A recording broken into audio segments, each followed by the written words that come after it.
Известувачот за Македонија во Европскиот парламент Томас Вајц побара да се одложи гласањето за извештајот за Македонија што ги крена страстите во земјава и во Бугарија.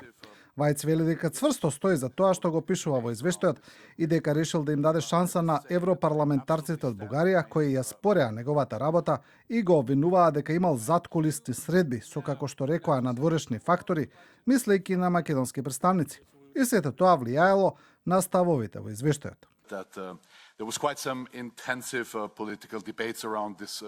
Ова е извештајот на Европскиот парламент и на Европската унија.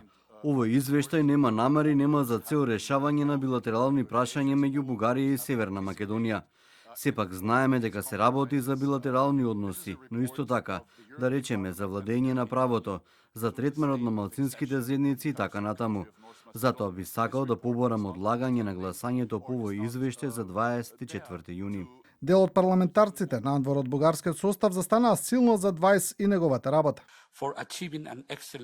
Извештајот е одличен и жалам за гадната, полна со обвинување и со инсинуации кампања која не е нормална за Европскиот парламент. И таа е креирана само за да се добие одлагање на извештајот. Бугарските европратеници пак ликуваа за одложувањето на гласањето, нарекувајќи го тоа како мудра одлука.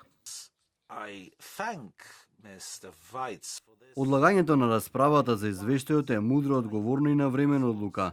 Немам ништо да додадам во календарот за лобирање, бидејќи не гледам лобисти и го повикувам господинот Вајц да продолжи со мудрата политика, за да се одложи состанокот за да се разговара за отворените прашања. Станислав Стојанов од преродба побара истрага во Европскиот парламент околу нерегуларностите што ги откриле околу пишувањето на извештајот. Синоќа пред гласањето на извештајот, според информации на телевизија 24, повторно имало лобирање на највисоко ниво во обид да се постигнат подобри позиции за двете страни.